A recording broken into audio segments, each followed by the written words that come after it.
Editor's note: the following story deals with sexual assault and may be distressing for some readers. If you or someone you know is in need of support, those in Canada can find province-specific centers, crisis lines and services here. For readers in America, a list of resources and references for survivors and their loved ones can be found here. The NHLPA's executive board voted to release the findings of an independent report into the association's conduct surrounding the Kyle Beach investigation, a union spokesman confirmed to Sportsnet on Thursday. The report will be made available Friday morning on NHLPA, the NHLPA spokesman said. The NHLPA executive group is composed of one player representative from each of the league's 32 teams. The PA spokesman would not share the final counts of votes for or against, nor on how many players voted. Team player representatives were provided with the report on Friday, and on Monday, held a board meeting during which investigators discussed their findings, according to an NHLPA spokesman. The report was released to the public because at least 18 of the 32 player reps voted in favor of doing so. The voting period was open until Thursday evening. It is not known at this time how many players voted, or how the votes fell in favor of or against the disclosure.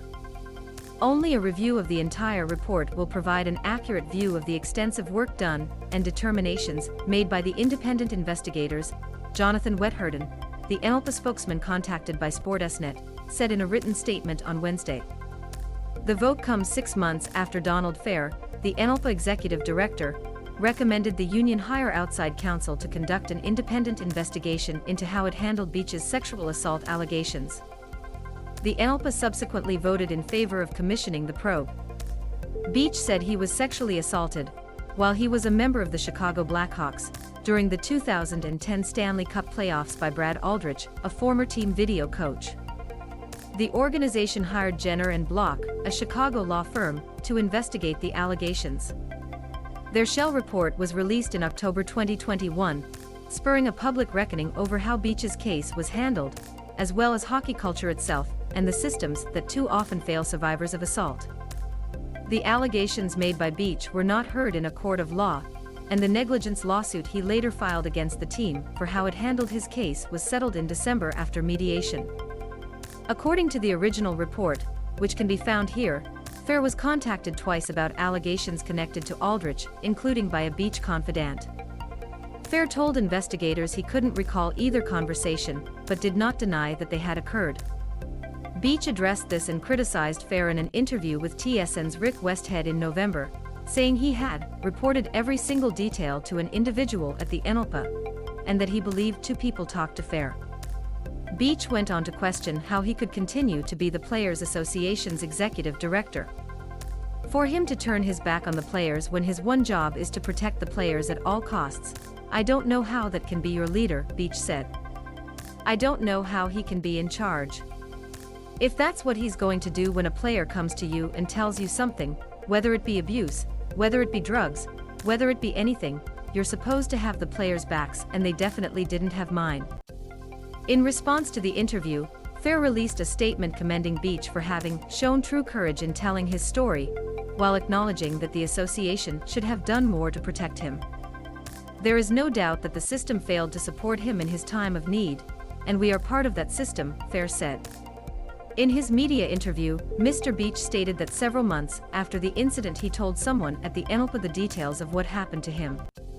He is referring to one of the program doctors with the NHL/NHLPA Player Assistance Program.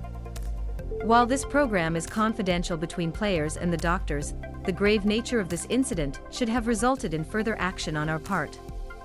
The fact that it did not was a serious failure. Fair went on to say that he was committed to making changes to ensure a case like Beach's did not happen again, though he did not detail a plan for what those changes may entail. In the intervening months, the NHL has worked with Sheldon Kennedy and his Respect Group, an organization whose stated objective is empowering people to recognize and prevent bullying, abuse, harassment, and discrimination through interactive, online training courses. It is not clear to what extent, if at all, Fair or the NHLPA have been involved in the partnership between the league and the organization. Kennedy, who played parts of 8 seasons in the NHL, has been a prominent voice for survivors of abuse following his own experience as a junior hockey player, when he was sexually abused by then-coach Graham James. During the NHL's general manager meetings in March, Kennedy said that significant change off the ice is still needed for hockey to grow into a safer, more inclusive sport, pointing to high-profile events like how Beach's assault allegations were handled. One of the catalysts a lot of times for change to happen is when incidents happen, Kennedy said. You put your head in the sand, bury yourself and move on, or you can acknowledge that, you know what? We need to be better in this space.